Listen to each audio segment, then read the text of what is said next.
Assalamualaikum warahmatullahi wabarakatuh. Yang saya hormati Bapak Muhammad Sohibul Wafa, Eskom, selaku pengampu mata kuliah Teknologi Informasi dan Komunikasi. Dan teman-teman yang kami sayangi, di sini kelompok 7 akan mempresentasikan pembuatan blog dengan Google Sites. Saya Awalia Septi Firdani sebagai pemateri 1 dan untuk pemateri 2 akan disampaikan oleh Elin Rahma Nandita. Pengertian Google Sites. Google Sites adalah sebuah tool yang digunakan untuk membuat website untuk keperluan tim, proyek, event, atau keperluan khusus lainnya. Jadi, Google Sites adalah sebuah akses yang telah disediakan oleh Google untuk membuat website atau halaman web untuk tim, proyek, event, atau keperluan khusus lainnya. Jadi, Sites adalah tool ideal untuk membuat website internal yang hanya akan diakses oleh orang-orang tertentu dengan fitur dan fungsi yang sangat spesifik.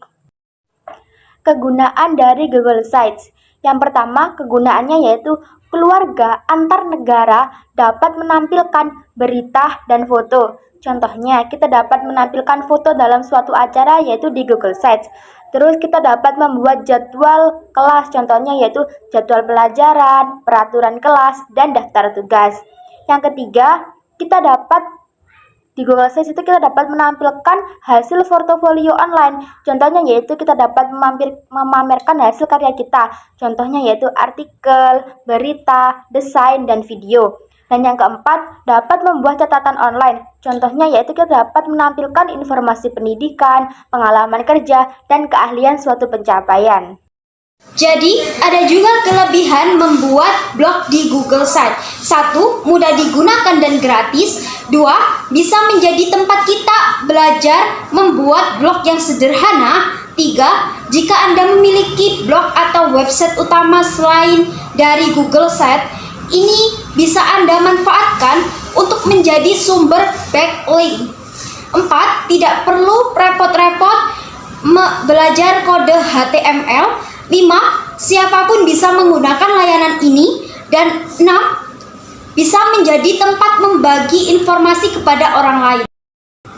Kekurangan dari Google Sites. 1. Fungsi dan fitur tidak selengkap website builder lainnya. 2. Kustomisasinya kurang. 3. Tidak cocok untuk website bisnis dan profesional. 4.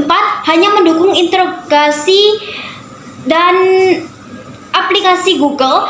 5. URL website harus diawali dengan site.google.com/site yang terlalu panjang dan kurang menarik. Contoh dari Google Sites. Yang pertama yaitu Sylvania School Sample Sites, yang kedua GMDworks, yang ketiga Protection and Control Solution, yang keempat Jervus Technologies, yang kelima Think Trending, yang keenam Cumberland Bird of Prey Center, yang ketujuh Emmaus House.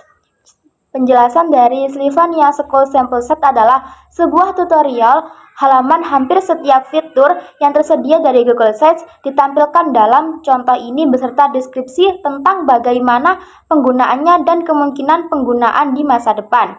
Terus yang kedua yaitu GMDworks. GMDworks adalah di sini kita dapat memamerkan hasil portofolio, sampel, tulisan, dan karyanya kita. Cara membuat blog di Google Sites. Yang pertama, kita masuk ke sites Google dengan menggunakan akun Gmail masing-masing.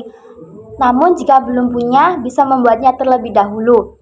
Yang kedua, kita masuk dan kita akan menuju ke tampilan halaman dashboard.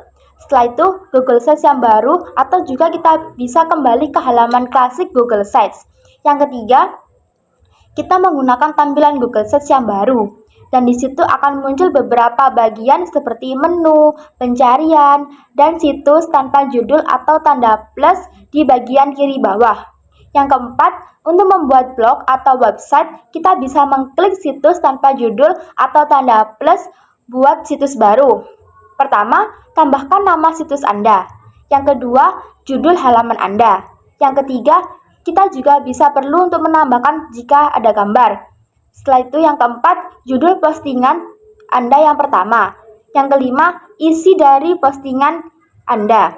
Dan yang terakhir, jika kita sudah selesai, kita bisa mengklik publish atau publikasikan, atau jika masih ingin merubah tampilannya, kita bisa lanjut ke tahap berikutnya terlebih dahulu. Gambar yang ada di samping saya merupakan tampilan dari Google Sites, di mana terdapat judul dokumen, judul artikel. Terus kita bisa, jika selesai, kita juga bisa mempublikasikan, ada fitur, ada tema, dan ada isi artikel. Teman-teman bisa mencoba untuk membuat blog dari Google Sites tersebut. Jadi kesimpulannya adalah Google Sites adalah sebuah tool ideal untuk membuat website internal yang hanya diakses oleh orang-orang tertentu dengan fitur dan fungsi yang sangat spesifik. Google Sites bisa kita gunakan dimanapun dan kapanpun dikarenakan gratis dan mudah digunakan.